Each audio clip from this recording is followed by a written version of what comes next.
Disability affects 10% of the world. In America alone, it affects nearly 1 out of every 5 Americans. This means that approximately 53 million Americans face the prejudice and handicap of having a disability on a daily basis. Moreover, almost half of those live in poverty. However, despite the large numbers of Americans who struggle with disability, people remain uneducated to the hardships and reality of having a disability.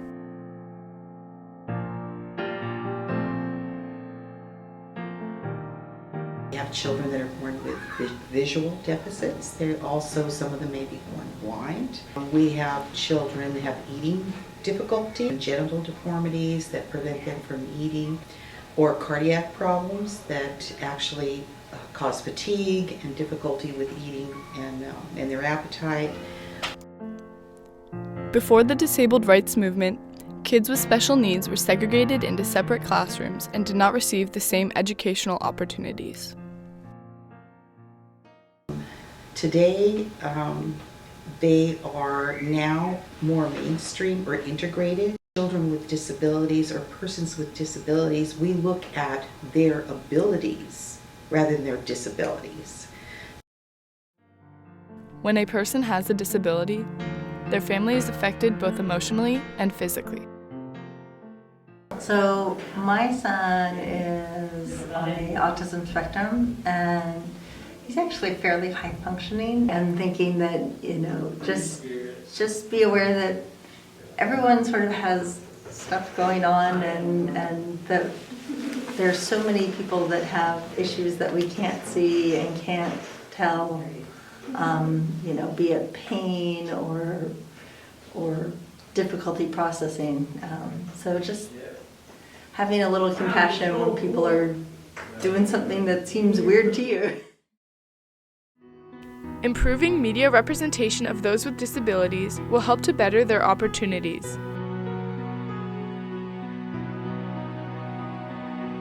So for him, I think seeing people like him means a lot, but I don't know that he has seen. But to my thinking, having a positive representation of somebody with special needs in the media is good for everybody.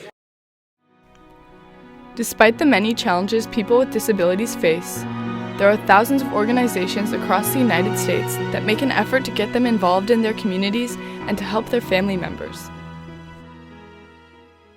It was fantastic because we were just kind of exhausted that now that they're 7 and 9, they're much more independent. They can entertain themselves for some time without requiring us there all the time. But when they were younger and they needed someone all the time, it was a godsend. For the past 48 years, an organization called Special Olympics has been providing opportunities to people with disabilities. So what we do at Special Olympics Northern California is we provide year-round athletic training opportunities to individuals with intellectual disabilities throughout a multitude of counties across Northern California. One of the biggest strengths and things that really benefits our athletes is not only the athletic training opportunity, which provides a multitude of health benefits, but it's also the social network that our athletes get. But you hear and talk to so many of these athletes who have expressed hardships they've had in their life. But despite all that, they're still always positive and just working hard and just determined, and it's really inspiring to see. One of the things that is big and it's just creating awareness about the existence of the program and acknowledging the communities and just kind of getting the word out there is absolutely crucial. The volunteering is a huge part of it. Coming out, just joining the family, and I can't stress that enough.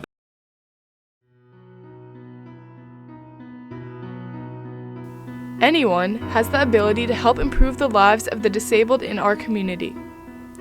To provide more opportunities to them, volunteer at supporting organizations, and make an effort to ensure equal treatment.